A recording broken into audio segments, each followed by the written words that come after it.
K-Bomb Hello, bad. this is Jedi Master Daniel 96, and in today's video, I will be reviewing Batman Forever. So there's the DVD case. Sorry about any glares, so that out of the way.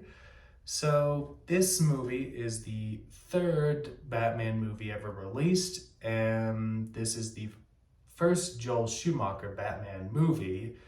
As you know, I previously did the Burton Batman films, and then as I did those, I decided to rewatch the Schumacher movies and review them. And I know, like, I kind of doing this after the Flash, because in the Flash movie, there is no, like, connection to the Schumacher films other than the Clooney cameo at the end, but that's in the Flash review, and I mean, spoilers, you haven't seen the movies, just had to bring it out there, and then I can, obviously we'll bring Clooney up again in the Batman and Robin review, as Val Kilmer plays Batman in this movie as he replaces Michael Keaton, and then, Keaton didn't like the direction they were going with the change, and then Burton out of it as well. And Burton had one meeting with Warner Brothers, and then they didn't want him to come back to Batman, so that they brought in Joel Schumacher.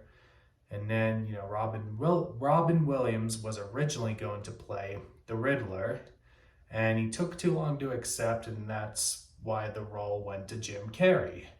And then, you have Chris O'Donnell as Robin and Nicole Kidman playing Dr. Chase Meridian, and she's like the love interest in this movie. And it's kind of been a trend with the Burton and Schumacher movies, is that Bruce Wayne / Batman like has a different love interest in these movies. That's kind of the pattern when you watch both Burton movies and both Schumacher movies. Just wanted to bring that up. So with that, the villains are Two-Face, played by Tommy Lee Jones.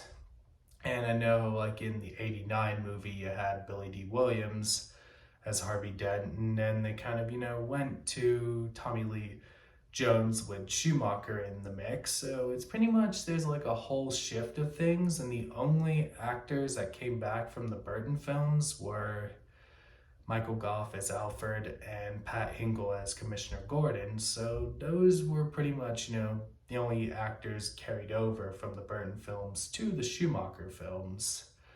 And then, the Gotham City aesthetic is different. So yeah, that in this movie and in its sequel, Batman and Robin. So that's that. And then, the Riddler is an employee of Wayne Enterprises, and he kind of like idolizes Bruce Wayne and has all these like pictures of him, and then when Bruce tells him about his project, it will raise too many questions, which is his project is this thing where someone watches TV, then it gets someone's mind and stuff. So you kind of do see a bit of a shift, which will, forecome the, transformation from Edward Nygma to the Riddler. I mean, in the movie, Two-Face is already Two-Face. Like, they do mention Harvey Dent becoming Two-Face when he gets acid from Boss Maroni in this. So you do have that mentioned in the movie. So his origin story is mentioned, but you do see the Riddler's origin story in this. And then there's a bit, Two-Face will have a hideout, and then, Two-Face and the Riddler will team up and all that stuff. And then, like, the Riddler will send Bruce Wayne all these riddles and all that. And there's bits, he'll go to Dr. Chase Meridian. Then you see the relationship and all that develop throughout the movie. There's the circus scene, which is where we are introduced to Dick Grayson. And then Two-Face kills his parents. And then, Dick Grayson wants revenge. And then we see the bit, you will see the Robin stuff come in and all that stuff. And then there's a bit where Bruce Wayne / Batman is hesitant on Dick becoming Robin and all that. And there's a bit where Dick says how he wants a good sidekick name. He has Nightwing, Batboy, which Nightwing is, like the adult Robin, what Dick Grayson will become after he's Robin, later in his career. But the Schumacher movies don't really have him become Robin, but I feel like if this series got like a continuation after Batman and Robin, we eventually would have saw Dick Grayson become Nightwing. So little Batman lore 101 on Dick Grayson's Robin. So that's that. And then, the Riddler has his plan, and then Enigma becomes, this top dog, of selling the TV boxes. And then there's a bit, like there's the gala scene, and then Bruce Wayne questions him, and then he sees it, and then the Riddler shows Two-Face later that Bats is on the brain. So they do find the Batman connection in Bruce Wayne. Riddler and Two-Face take over Wayne Manor when Dr. Chase Meridian's over. And there's even a bit where Robin runs away at some point, during that point in the movie. And then, there's a bit Riddler and Two-Face capture Dr. Chase Meridian. And then, Batman goes to rescue her after the Batcave gets destroyed by the Riddler and Kilmer's Batmobile gets destroyed by the Riddler. And then we see the epic Batman and Robin team up and all that stuff. And then they go to the Riddler's lair. They have the confrontation with Two-Face when they're with Robin on the island. And then Batman's trying to climb up. And then there's a bit where they have Robin and Chase captured. And then he has to pick which one to save. And then he gets both Robin and Chase Meridian. And then there's a bit where they have a run-in with Two-Face, and then Batman throws him a bunch of coins, and then Two-Face tries to catch him, and then he lands in the water, and then the coin lands on his hand.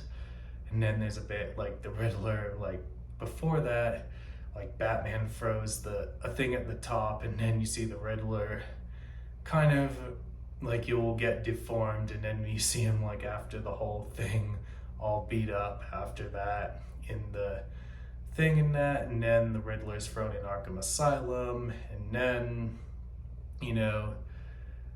we have the last meeting between Bruce Wayne and Dr. Chase Meridian. And then at the end of the movie kind of has Batman and Robin running in front of the bat signal, and that's one of my favorite shots in the Schumacher films, with Batman and Robin running at the end. And then you see it at the end of Batman and Robin with Batman, Robin, and Batgirl, and those are like one of my favorite shots in the Schumacher movies, is those endings. And that's pretty much a little rundown of the movie, and I probably would rate this about a solid 9.5 out of 10. I mean, like, this is actually one of my favorite Batman movies. Like, it's even one of my comfort movies.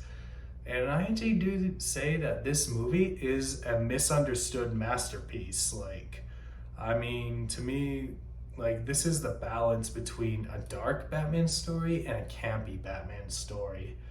And the Schumacher stuff kind of borrows stuff from like the Silver Age of like the Batman comics and all that. And then Michael Uslan, executive producer on all Batman films since 1989, said that Batman Forever borrows from like the 40s and 50s of Batman comics, like the late 40s, sort of early 50s and all that stuff. So little fun fact there. And then there's also the campaign to have the Schumacher cut for this movie. And if you go around on social media, use the hashtag release the Schumacher cut if you want the Schumacher cut Batman Forever. So, spread that around all over social media. And I'll link down the Schumacher cut's Twitter page and all that stuff. So that does it for me in this video. Don't forget to like this video, subscribe to the channel, comment what you think down below. Did you like Batman Forever? Did you not like it? Were you indifferent? Let me know all that down below. Share this video, tell your friends to subscribe, follow me on Twitter, DanRS87, Instagram, JMD96_YT, Facebook, JamMasterDaniel96, and have a great day.